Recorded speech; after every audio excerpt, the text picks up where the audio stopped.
I was really struck by how people said that to me, you know, mostly people in the press, for whatever reason, like, oh, you know, go away, go away. And I had one of the young people who works for me go back and do a bit of research. They never said that to any man who was not elected.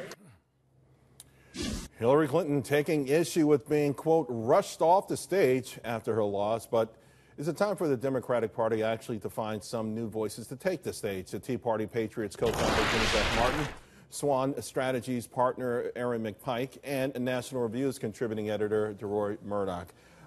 Jenny, let me start with you. You know, it feels like the woe is me express, to be quite frank with you, and she's talking more and more about her election loss and the subsequent things that have happened to her. I think if she's going to remain on the national stage, maybe she should be talking about things that impact more than just her. Well, she certainly does need to be talking about more than what impacts her, and she really needs to get over her post-election loss syndrome. It's time to move on and think about the future of the country. But she continues to look back and look at who's to blame other than looking at herself and realizing that the blame falls squarely on her shoulders. Aaron, sexism, ageism, women being intimidated by their husbands and their brothers. The list goes on and on. It's a very long checklist. It even includes Barack Obama, all at fault for Hillary not being in the White House right now. What are your thoughts? Well, look, sexism certainly played a role. A number of things played a role. And sure, Hillary Clinton was a deeply flawed candidate, but there was sexism. And what she's trying to do right now is galvanize women to come out and vote in the future, in the midterms, in the next presidential election. And she is well within her rights to do that. Let's remember that everybody does have a First Amendment right, and she can still be on the national stage and do what she's talking about and trying to galvanize women voters. She is right that men were not told to go away. She made the point that John Kerry became Secretary of State, that Mitt Romney is now running for Senate, and I think most important, that Al Gore found an issue that he cared about in climate change and has had a series now of documentaries about climate change, and has done a lot with that issue. And so here, too, she can talk about women and girls and voting going forward. And I think that's important for her to do, and she's well within her rights to do it. You know, but didn't, Aaron, real quick, didn't women vote in the last election? Is it women voting or women specifically voting for women candidates and Democrats? I think it's women coming out to vote. Yes, women did come out, but I think they could have come out in stronger numbers, and that's the case. Is it okay who they vote for?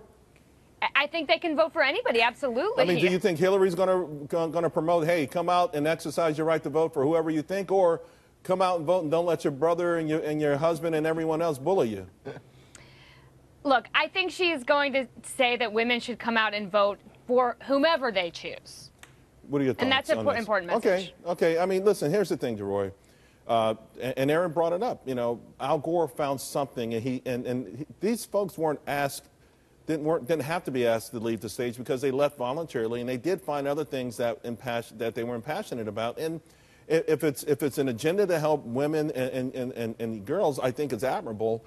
But so far, it doesn't feel that way. It just feels like a personal woe is me kind of thing. It's just an ongoing whining campaign. You know, when Mitt Romney and Al Gore lost, they graciously got off the stage and did other things. And didn't sit there analyzing why they lost and what they did wrong and who else were to blame, et cetera, et cetera. You know, it's not about us, Hillary, if you're watching. It's about you. And the reason that Hillary Clinton lost the election is she was lazy. Just to give you some numbers from Gateway Pundit, Jim Hoft ran these figures. Donald Trump did 132 rallies. Hillary Clinton did 63, less than half. Donald Trump took 23 days off where he had no rallies. Hillary did 57.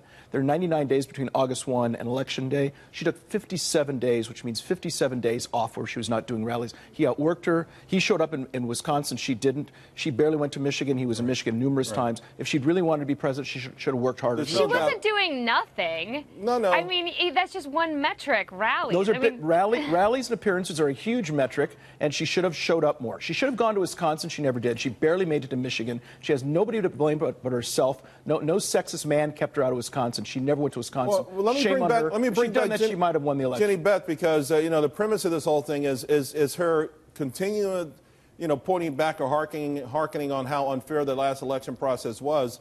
Is this helping or hurting the Democrats right now, Jenny Beth? I don't think that it's helping the Democrats at all. She is continuing to be a victim, yet she wants women to be empowered.